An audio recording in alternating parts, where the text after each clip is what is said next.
Hi guys, welcome to Nomad on Fire, and today I'm going to talk with you about BTCI versus a rental property. I know a lot of you people think that rental property is the way to go to make monthly income and be able to retire on the fire lifestyle, and I'm not disagreeing with you, it is. I'm just going to give you my perspective of rental property. I've owned several rental properties in the past. And I'm going to give you a few examples of what it takes to, what is involved with rental property versus owning BTCI. So let's just use real easy figures. Say you're going to buy a $100,000 condo, and most rental properties you have to put at least 20% down. If you're going to get a mortgage, and which is, in this scenario, I'm using the mortgage as the way to purchase it. So you're going to put 20% down, which is $20,000. So what you've got to do first is you've got to contact your bank. You get pre-approved, go through that hassle of getting pre-approved. That'll take about a week. And while you're getting pre-approved, if your realtor will allow you to go ahead and start looking for properties before you get pre-approved, you can go ahead and start that. Most likely they won't. And once you get a pre-approved for the mortgage, then you can start looking for properties. So you spend a week basically with the realtor looking for different properties, doing the inspections yourself, making sure everything works, everything's good, the plumbing's good, the shower's good, there's no rotten floors, there's no electrical problems. I mean, you gotta know how to check everything and inspect everything. So say you got lucky and everything works, which it won't. It's just plain and simple. Everything won't be perfect on this property, but say you got lucky, and there's no more expense. So what you need to do then is you go ahead and put an offer in on the property, and that's going to take at least 4 days going back and forth, and then you're hoping someone else is not involved trying to buy the property also, because if you don't put the right bid in on it and somebody else is involved in trying to bid on it, then you could lose the property and you got to start all over, and that's just another big hassle. So you spend 4 or 5 days going back and forth on that. Say you got lucky, nobody else was trying to bid on the property, and you get accepted. So then you've got to finish your application for your mortgage, and that's where you're just gonna have to give them all your income. They're basically going to do an inspection upside down every which way from head to toe to finally get you approved. Then you spend a day getting the quotes from the insurance agencies, different insurance agencies, and then you've got to deal with calls from different insurance agencies for weeks and weeks after that. Calls, emails, all kinds of stuff. Once you picked out your insurance company, they will bill the mortgage company, and then you finish up the mortgage, finally get all that approved, and you set a closing date. So that's going to be probably 45 days after you start the final, after you get approved. It's 45 days after they accept the contract, and so you finally get everything all done. The inspector's gone out, the appraiser's gone out, doing all this kind of stuff. You set a closing date and you close. And so you come to the closing table with your 20 grand down, and then you're going to have to pay about another 5 grand in closing costs, roughly. So, yay, you bought your house or your condo. So after closing, you go down to the property, clean it up, and go ahead and start advertising it.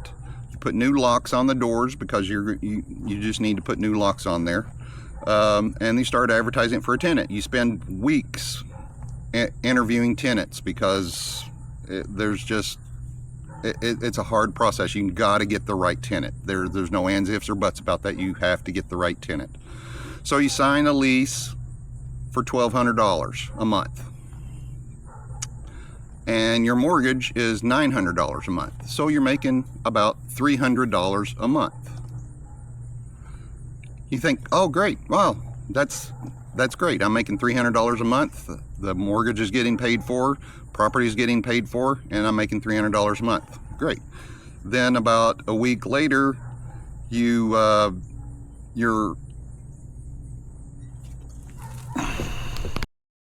making $300 a month. You think everything's great.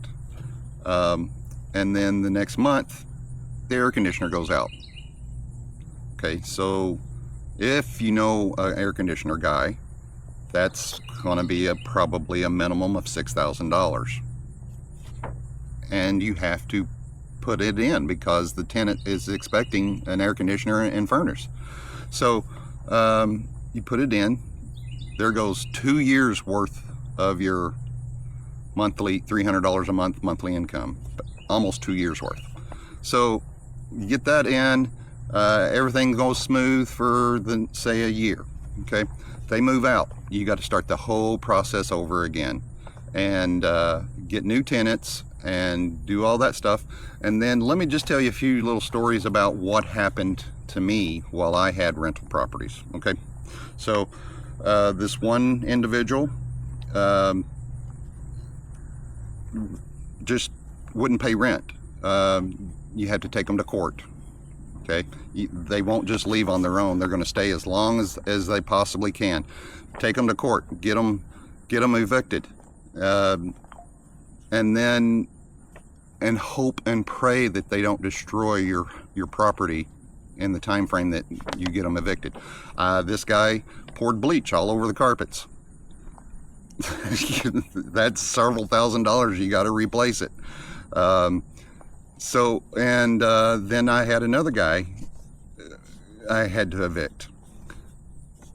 He put chicken bones inside the furnace, and we didn't know about it for about a week, and it started stinking, and he had to go over there and clean that out. Okay, so I did have some good tenants, and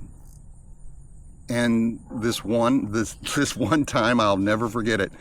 It was Thanksgiving Day, sitting down to dinner with my family, and the tenant calls. The sink's clogged up. They're trying to make Thanksgiving dinner for their family, and blah blah blah, all this stuff, and they can't do anything because the sink's clogged up. So you either fork out a fortune for a plumber on a holiday, or you go over and try to take care of it yourself. I'm a kind of a hands-on type guy myself, so I went over and tried to fix it myself. And what happened is the tenant put the potato peelings down the disposal, and it made mashed potatoes basically in the plumbing, and you got to go over and clean that out. It's not your fault, it's their fault, but it's your property. You've got to take care of it. So I could go on and on about the horror stories of it. I'm not trying to talk you out of rental property. I'm simply giving you my perspective of it. So even though you're making $300 a month, and that's on the good, that's positive. Most of my rentals, I was breaking even on it with the rent coming in and the mortgage, and I thought I was getting ahead because I was getting the property paid off. Well, every one of the rental properties that I ended up selling, I basically broke even on that. So it was just a big hassle. I really wasn't making any money. Sorry guys, my battery went dead, so I had to come back and get another battery and finish up this little segment here.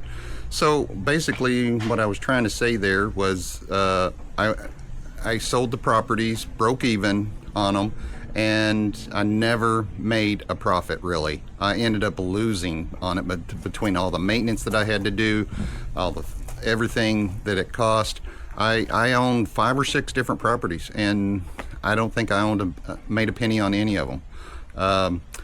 Okay, so now that we've got all that out of the way, you put 20 grand into BTCI at $60 a share, and on the average you're making $1.40 per share per month. That's the average distribution that BTCI has paid for the last year. So $60 a month, you get like 333 shares, and if you calculate that out, that's about $466 a month. What do you have to do? Sit there and decide on whether you want to drip it or you want to cash it. That's it.